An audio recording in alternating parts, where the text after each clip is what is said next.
Bonjour à tous et bienvenue.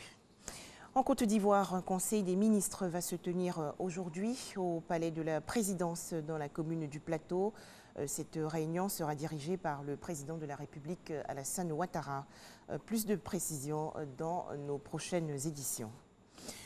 Toujours en Côte d'Ivoire, 12 nouveaux cas de coronavirus enregistrés hier par le ministère de la Santé et de l'Hygiène publique, ce qui porte à 638 personnes infectées, dont 114 guéris et 6 décès. Dans le journal de 13 h, nous allons écouter les explications du ministre de la Santé et de l'Hygiène publique, le docteur Eugène Aka-Awele. Un mot à présent sur le point presse organisé quotidiennement par le gouvernement ivoirien. Au menu, la crise sanitaire liée au coronavirus. La ministre de la modernisation de l'administration, également ministre de la culture par intérim, Raymonde Goudou-Kofi a expliqué les actions entreprises par ces deux départements ministériels dans le cadre de la lutte contre le Covid-19.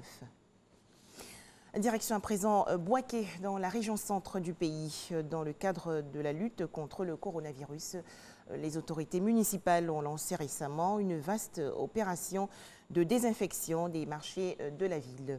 24 marchés sont concernés. Les détails dans ce reportage de Kader Sogodogo de RTI Bouaké. Cache-nez au visage, pulvérisateur au dos, gants en main, Djibo Youssouf Nicolas, maire de la commune de Bouaké, a tenu à donner lui-même le top départ de l'opération de désinfection des 24 marchés de sa commune. Produits pour nettoyer le marché. De proximité dense et dans le cadre de la lutte contre le coronavirus, il nous faut désinfecter le maximum des marchés. Pour nous, une façon de rassurer nos populations pour leur dire que ensemble nous luttons contre le coronavirus. L'occasion est bonne pour le premier magistrat de la commune de Bouaké d'inviter ses administrés au respect strict des mesures barrières. Je m'aperçois que dans la ville de Bouaké, les gestes barrières ne sont pas respectés. Les populations ne respectent pas la distance sociale de au moins 1 mètre entre deux individus. Et ça, c'est malheureux. Au niveau des transporteurs, je viens de voir encore des bacas ultra chargés. Il faut absolument qu'on respecte les gestes barrières. D'autres sites, comme les administrations et autres lieux publics, seront pris en compte dans les jours à venir. Pour rappel, Bouaké compte à ce jour 4 cas de malades du Covid-19 et une cinquantaine de sujets contacts. Aux États-Unis, le président Donald Trump, mécontent de l'Organisation mondiale de la santé, le chef de l'État américain a annoncé hier la suspension de la contribution de son pays à cette institution. Selon Donald Trump, l'OMS n'a pas assez fait face à la pandémie de coronavirus. Alors que le Fonds monétaire international confirme que l'Afrique sera bien en récession cette année, les grands créanciers ont fait un geste.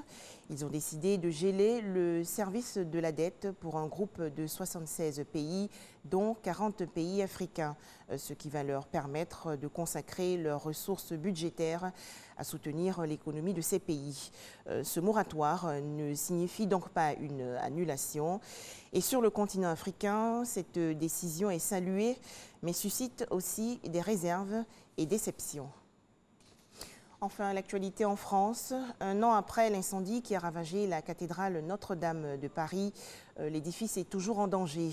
Mais malgré l'arrêt du chantier à cause du confinement décrété pour lutter contre l'épidémie de coronavirus, l'objectif de reconstruire cette cathédrale en 5 ans est maintenu.